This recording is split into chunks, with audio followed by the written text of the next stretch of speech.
Hello, this is Joe Wiles with the Rock and Roll Conservatory, and you're watching Today in Rock History. Today is December 7th, and on this day in 1967, the Beatles' Apple Boutique opened its doors. The store closed 7 months later, and all the goods were given away free to the passers-by. If that's not rock and roll, I don't know what is. But in honor of the historic Apple Boutique, let's learn the Beatles with a little help from my friends. We're going to learn, I'll tell you what, we've been learning some simplified chords over the past few months. Let's learn a couple more complex versions of the same chords. The first one's an E chord. You may know it like this. We're going to play it with a bar on the 4th fret and a C major chord form. Basically, you'll put your pinky on the 7th fret of the A, your ring on the 6th fret of the D. We're going to bar the entire 4th fret so it covers up the 4th fret of the G. Then we're going to use our index finger for the 5th fret of the B, and our bar is covering the 4th fret of the high E. In reality, we only need to bar the high 3 strings. We don't need to bar across the whole thing. That's an E major chord. The next one is a B chord. To do that, we're just going to move our pinky and ring finger down a string. So our pinky's on the 7th fret of the E, ring is on the 6th fret of the A, and then we're barring the 4th fret. We're not going to worry about the high E string. The next one is an F sharp minor chord. The easiest way to play it is to bar the 2nd fret and play an E minor chord form on that. That is 2, 4, 4, 2, 2, 2 with your bar.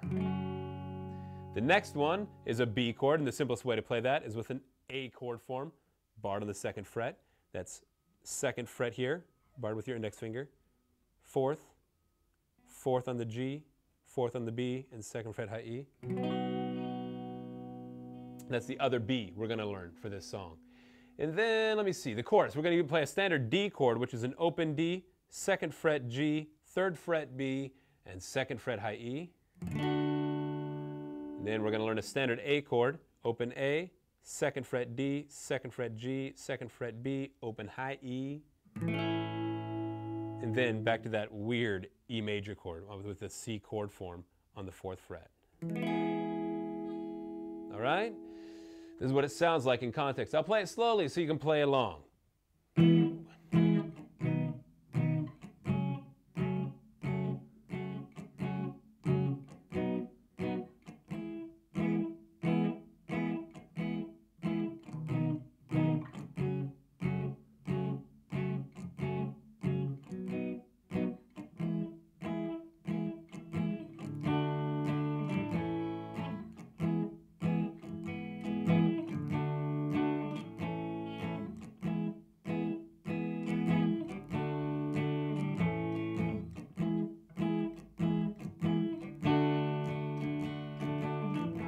That's it, nothing to it. Now that E chord on the 4th fret can be kind of tricky to get the hang of. Practice that a lot. Join us tomorrow and we'll honor the life and achievements of one of the greatest rock and roll guitar players of all time. I'll see you then.